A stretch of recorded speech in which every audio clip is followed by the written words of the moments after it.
आळेफाटा नगरीत आपला व्यवसाय थाटण्याचा विचार करताय तर मग आता चिंता कसली? स्वप्नपूर्ती हाईट्स भाडे तत्वावर घेऊन येत आहेत गाळे व ऑफिसेस. 5 मजली इमारत, प्रत्येक मजल्यावर 1000 चौरस फूट व 823 कार्पेटचे बांधकाम क्षेत्र, प्रत्येक मजल्यावर स्वतंत्र शौचालय, दुसऱ्या मजल्यापासून अत्याधुनिक लिफ्ट सुविधा, नगर कल्याण व पुणे नाशिक महामार्गाची कनेक्टिव्हिटी, प्राईम लोकेशन. अधिक माहितीसाठी संपर्क सुरेश आर शिंदे 8169 48 68 39. तर मग विचार कसला करताय? आजच स्वप्नपूर्ती हाईट्स मध्ये आपल्या व्यवसायाची जागा निश्चित करा.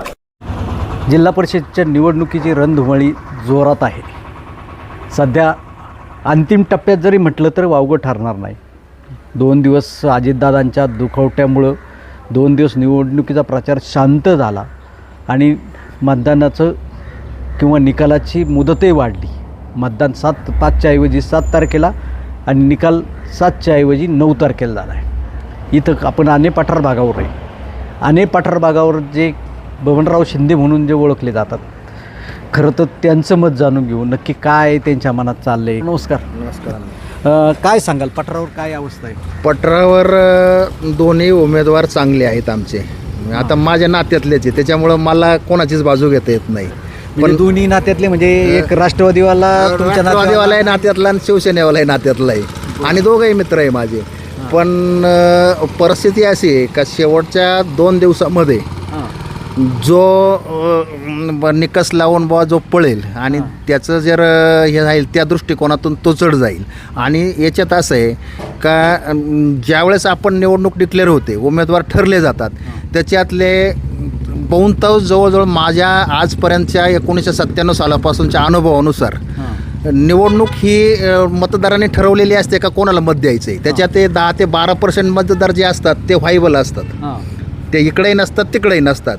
त्याच्यामुळं त्या मतदारांना जो जास्त कव्हर करेन. नाही, तुम्हाला असं म्हणायचं आहे जगदीश फुलेंच्या विधानसभेच्या निवडणुकीची आठवण आली का? काय नाही नाही, निवडणूक आहे. गेल्या 2 दिवसात वातावरण पलटी शेवटचे वातावरण आता शरददादाच्या टायमाला शरददादा ज्यावेळेस उभे होते विधानसभेला त्यावेळेस शरददादाचे वातावरण ह्या 3ऱ्या क्रमांकाला होतं. तुम्ही पत्रकार आहे अण्णा, तुम्हाला माहिती आहे, तुम्ही ग्राउंड सर्वे करता.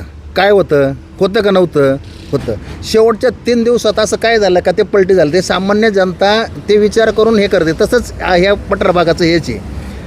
काय होणार आहे, जो शेवटच्या 2-3 दिवसामध्ये लीड घेईल आणि जो खरा महत्त्वाचा असा आहे का ग्राउंड लेवलला जो कार्यकर्ता, आता समजा माझ्या मुलाचं लग्न आहे, मी थोडा अलिप्त आहे, पण जो जेवढे मतदान करून घेईल तो इकडनं लीडवर राहील. जो जास्तीत जास्त मतदान करणार. आता डिक्लेअर झाले, उमेदवार डिक्लेअर झालेत, लोक बोलत नाही, समोर बोलणार नाही. का बोलणार नाही? समजा माझीच अवस्था बघा, मी शांताराम भाऊ आहे आणि प्रदीप आहे, दोन्ही माझे पाहुणे. बोलायचंच नाही ना. मला काय करायचं ते समजा, मला कोणाला सहानुभूती दाखवायची मी त्यावेळेस दाखवू शकतो ना.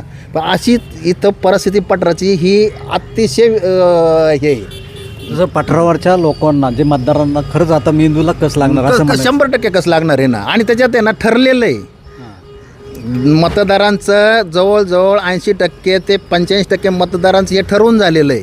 मी पत्रिका वाटत असताना मला तो अंदाज येतो, पण तोही मी इथं बोलणार नाही.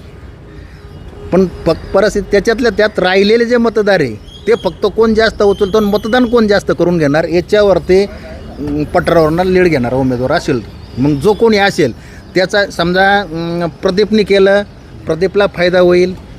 शांताराम भाऊनं केलं, शांतारामला भाऊला फायदा होईल. पण त्याची परिस्थिती असेल का यांचा फायदा कोणाला आहे? झडपीला जो जास्त करून घेईन तो झडपीवाला इकडनं सर हे राहणार याच्याबरोबर. समजा शिवसेनेच्या मतदानावर जिल्हा परिषदचा निकाल 100% पठारा भागावर जो इथं बढत घेईल त्याचीच बढत जिल्हा परिषदेला असणार 100%.